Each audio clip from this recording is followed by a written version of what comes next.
نبی پاک صلی اللہ علیہ وسلم کی حدیث ہے مسلم میں طبرانی میں، حضور نے فرمایا آؤ میں تمہیں پچھلے زمانے کے ایک ایماندار نوخیز ولی اللہ کی بات سناؤں۔ پچھلے زمانے حضور نے فرمایا پچھلے زمانے میں ایک بادشاہ جادو کے زور پہ حکومت کرتا تھا۔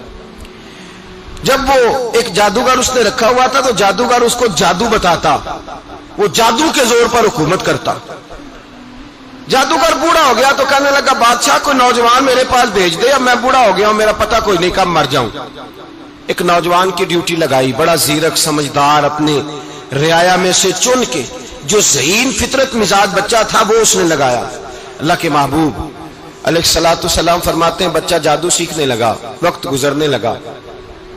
بچہ جب جادو سیکھنے جاتا تو رستے میں ایک راہب بھی تھا جو انجیل جانتا تھا، وہ اللہ اللہ سکھاتا، لوگوں کو حضرت عیسیٰ علیہ السلام کی تعلیمات سے آگاہ کرتا۔ اس نے دیکھا کہ یہاں بھی لوگ اکٹھے ہیں تو وہ بچہ اس راہب کے پاس بھی اٹھنے بیٹھنے لگا۔ اب جب اس کے ساتھ اس کی گفتگو بڑھنے لگی تو اس کو باتوں میں لذت آنے لگی۔ اس نے راہب نے پوچھا کہ تو کون ہے اور کس طرح سے آیا ہے، کیا تیرا معاملہ ہے؟ اس نے کہا جی میں جادو سیکھنے جاتا ہوں، آپ کی باتیں مجھے بڑی اچھی لگتی ہیں۔ اس نے کہا دین سیکھ، جادو سیکھنے والے کافر ہو جاتے ہیں، قرآن و دین سیکھنے والوں کو اللہ کامل ایمان عطا فرماتا ہے۔ فرمایا یہ سیکھ۔ بچہ بیٹھنے لگا، اس کے پاس آنے لگا، باتیں دل میں گھر کرنے لگی۔ ایک وقت آیا کہ مسلمان ہو گیا، اور مسلمان کیسے ہوا؟ بچہ کہتا ہے میں تجربہ کر کے ہوا۔ اب میں تھوڑا سا وقت جادوگر کے پاس بھی جاتا اور باقی سارا وقت وہاں بیٹھتا۔ میں ایک دن جا رہا تھا تو رستے میں اژدہا تھا، بہت بڑا سانپ تھا، رستہ روک کے کھڑا تھا۔ یہ حضور نے بیان کی حدیث، نبی پاک صلی اللہ علیہ وسلم فرماتے ہیں بچہ کہتا ہے کہ رستے کے اندر سانپ ہے، رستے بند ہے، لوگ چھتوں درختوں پہ چڑھے، ہراش ہے۔ کہتے چھوٹا سا روڑا میں نے اٹھایا تو میں نے کہا اللہ اگر جادوگر سچا ہے تو اسے مار دے۔ چھوٹا سا روڑا میں نے پھینکا، اژدہا کوئی نہ مرا۔ پھر چھوٹا روڑا اٹھایا، میں نے کہا اللہ اگر وہ عالم سچا ہے تو اسے مار دے۔ اب جب میں نے روڑا مارا تو اژدہا مر گیا۔ میرے اندر سے گواہی آئی نہیں دین کی باتیں سچی ہیں، نہیں قرآن کی باتیں اسلام سمجھانے کے لیے عرض کر رہا ہوں، اگرچہ اس دور میں انجیل تھی، اللہ رسول کی باتیں اچھی ہیں۔ کہتے میں مسلمان ہو گیا، اب میں نے راہب کے پاس ہی رہنا شروع کر دیا، جادوگر کے پاس چھوڑ دیا اس بچے نے آنا۔ بادشاہ پوچھتا کہاں زیادہ وقت گزارتے ہو تو وہ بات گول کر دیتا، وقت تیزی سے بڑھنے لگا۔ اللہ نے اس نوجوان میں طاقت پیدا کر دی، اب وہ اس کے اندر نا اللہ نے توانائی روحانیت پیدا کر دی، ابھی جوان ہے، 14-15 سال عمر ہے۔ اللہ نے اب جو بیمار بھی آتا وہ دعا کرتا تو اللہ صحت عطا کر دیتا، جو بھی آتا۔ بادشاہ کا ایک درباری تھا، بادشاہ کو پنکھا جلتا تھا، وہ اندھا ہو گیا، کوئی ایسی تکلیف آئی کہ نابینا ہو گیا، بڑے علاج کرائے شفا نہیں ہوئی۔ کسی نے اس بچے کا پتہ بتایا کانوں میں، اس کے پاس گیا تو بچہ کہنے لگا شفا تو ہو جائے گی پر کلمہ پڑھنا پڑے گا، مسلمان ہونا پڑے گا، جس پیغمبر کا میں غلام ہوں تجھے بھی بننا پڑے گا، دین پہ عمل کرنا پڑے گا، اللہ شفا دیتا ہے۔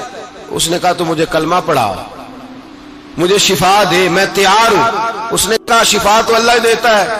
اس نے اللہ تبارک و تعالیٰ کا ذکر کر کے دعا مانگی، یہ مسلم شریف میں حدیث ہے، طبرانی میں موجود ہے۔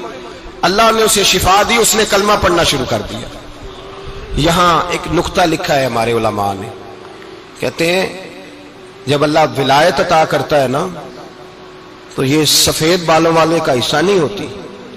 اگر جوانی میں کوئی آدمی توبہ کر کے تصوف کے راستے پہ چلتا ہے تو سب سے زیادہ ولایت اللہ اسے عطا فرماتا ہے، سب سے زیادہ ولایت اس کے پاس ہوتی ہے۔ ابھی اس کے بال کالے ہیں، چڑھتی جوانی ہے، دعا کی تو اللہ نے، اور حدیث پاک میں موجود ہے کوڑے آتے تو شفا یاب ہو جاتے، اندھے آتے تو شفا یاب، برس والے آتے تو اللہ سے دے، جوان ہے۔ بادشاہ کے پاس وہ واپس گیا، وہ جو آدمی جس کی آنکھیں ٹھیک ہوئی تھی۔ بادشاہ نے پوچھا کہ کیسے شفا ملی؟ تو کہنے لگا میرے رب نے شفا دی ہے۔ بادشاہ سجدے کراتا تھا، اپنے آپ کو منواتا تھا، معاذ اللہ، کہنے لگا میرے علاوہ کون رب ہے؟ اس نے کہا وہی رب ہے جس نے تجھے پیدا کیا ہے، اور وہی رب ہے جس نے مجھے اندھے کو آنکھیں دی ہیں، وہی ہے میرا مالک۔ کہا اچھا تو مجھے نہیں مانتا؟ کہا نہیں میں اپنے رب کو مانتا ہوں۔ بادشاہ نے اسے سزا دی، ستایا، اس نے بچے کا پتہ بتایا، پھر بچے کو بلا کے ستایا تو اس راہب کا پتہ بتایا، راہب بھی قتل ہو گیا، نابینا بھی قتل ہو گیا۔ بادشاہ نے کہا سپاہیوں سے اس بچے کو لے جاؤ اور پہاڑ کی چوٹی پہ جا کے نیچے پھینکو تاکہ مر جائے۔ بچہ پہاڑ کی چوٹی پہ گیا تو ہاتھ اٹھا کے کہنے لگا یا اللہ میرے لیے نہیں اپنے لیے، میرے لیے نہیں اپنے لیے انہیں اپنی قدرت کے جلوے دکھا، میرے لیے نہیں۔ اللہ کے بندے اپنی جان بچانے کی دعائیں نہیں مانگتے، اپنے لیے انہیں اپنی قدرت کے جلوے دکھا، یہ دعا مانگی۔ جتنے لوگ ساتھ آئے تھے وہ سارے زمین پہ گرے اور سب مر گئے، پہاڑ سے گر کے مر گئے۔ بچہ واپس سیدھا بادشاہ کے پاس کہنے لگا لو بھائی میرے رب نے مجھے بچا لیا ہے۔ جوان کا ایمان دیکھو، میرے رب نے مجھے، بولو میرے اللہ نے مجھے ایمان کی گواہی دے رہا ہے، میں بچ گیا ہوں، تو جھوٹا ہے میرا رب سچا ہے۔ اس نے کہا لے جاؤ اس کو دریا میں، کشتی میں بٹھاؤ، بیچ دریا کے جا کے دھکا دے دو۔ بیٹھے کشتی میں، دریا کے بیچ گئے، اور جب جا کے وہاں اس کو دھکا دینے لگے تو اس نے کہا اللہ میرے لیے نہیں اپنے لیے انہیں اپنی قدرت کے جلوے دکھا۔ بس ایک طوفان سا آیا، جتنے سپاہی ساتھ آئے تھے ڈوب کے مر گئے۔ وہ بچہ اٹھا اور سیدھا پھر بادشاہ کے پاس، اسی کے پاس کہنے لگا لو بھائی میرے رب نے مجھے بچا لیا ہے، تیرے پاس آیا ہوں۔ وہ کہنے لگا تو کیا مصیبت میرے گلے پڑ گئی ہے، کیسے جان چھوٹے گی؟ تو بچہ کہنے لگا اگر تو مجھے باندھے درخت کے ساتھ اور سارے ملک کو بلائے، لوگوں اکٹھا کرے، پھر تو مجھے تیر مارنا، میں تجھے بتاؤں گا کیسے مارنا ہے، میں مر جاؤں گا۔ اللہ کا بندہ نوجوان ایمان دیکھو، مرنے کے طریقے بتا رہا ہے، میں تجھے بتاؤں گا میں کیسے مروں گا۔ یہ بات کہی، بادشاہ نے سارا مجمع جمع کیا، ملک سارا باہر آ گیا، درخت کے ساتھ باندھ دیا۔ کہنے لگا بھائی لوگوں یہ مجھے مارنا چاہتا تھا، مار نہیں سکا، اب میں اسے بتانے لگا ہوں کہ میں کیسے مروں گا۔ اسے کہو جب تیر مارے تو ساتھ میرے رب کا نام بھی لے، میں اپنے رب کے نام پہ جان دوں گا، ایمان کی پختگی میں اللہ کے نام پر جان دوں گا۔ اسے کہو رب کے نام پہ مارے، مر جاؤں گا۔ بادشاہ نے اللہ کہہ کے تیر مارا، پیشانی میں لگا، بچے کی روح پرواز کر گئی، جتنا مجمع کھڑا تھا سارا کلمہ پڑھ کے مسلمان ہو گئے، سارے مسلمان ہو گئے سارے۔ میرے رسول پاک سید عالم صلی اللہ علیہ وسلم نے نوجوانوں کو بتایا جب تمہارے اندر ایمان کی قوت آئے گی تو اللہ تمہاری مدد کرے گا۔ فرمایا وہ نوخیز ولی تھا، ابھی جوان رانا تھا، ابھی اس کی پیشانی پر جوانی کے آثار تھے، لیکن اس نے اللہ کو راضی کیا، رب کریم کو راضی۔ ولایت کا مطلب بڑھاپا نہیں، ولایت کا مطلب وہ نہیں کہ جب بڑا لمبا وقت گزر جائے تو پھر آدمی آئے کہ نہیں اب کیا کرنا ہے، اب مسجد ہی ہے، اب تو اس کے علاوہ گزارا ہی کوئی نہیں۔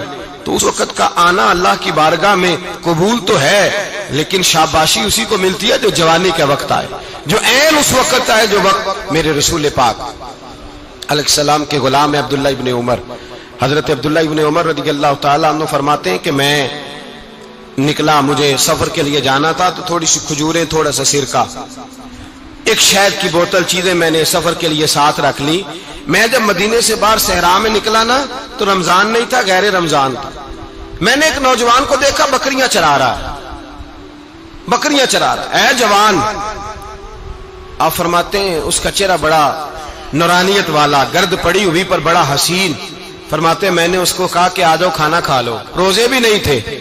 کہنے لگا نہیں میں نے روزہ رکھا ہوا ہے۔ فرماتے ہیں میں نے کہا پتہ کروں کہ نیرا نیک ہی ہے کہ پرہیزگار بھی ہے۔ نیک وہ ہوتا ہے جو نماز پڑھے روزہ رکھے، پرہیزگار وہ ہوتا ہے جو گناہ سے بچے، وہ پرہیزگار ہوتا ہے۔ کہا پتہ کروں پرہیزگار بھی ہے کہ نہیں؟ کہتے میں قریب گیا تو میں نے جا کے اس کو کہا بھائی تیری بکریاں بڑی پیاری ہیں، میرا دل کرتا ہے ایک بکری مجھے دے دو۔ کہتے وہ جوان، غربت بھی، پریشانی بھی، پر دامان توکل کی یہ خوبی ہے کہ اس پر پابند لگے ہوتے ہیں، دھبے نہیں ہوتے، غربت ہے۔ کہا جناب ایک بکری دے دو۔ آنے لگا جناب بکریاں میری نہیں، بکریوں کا مالک کوئی اور ہے۔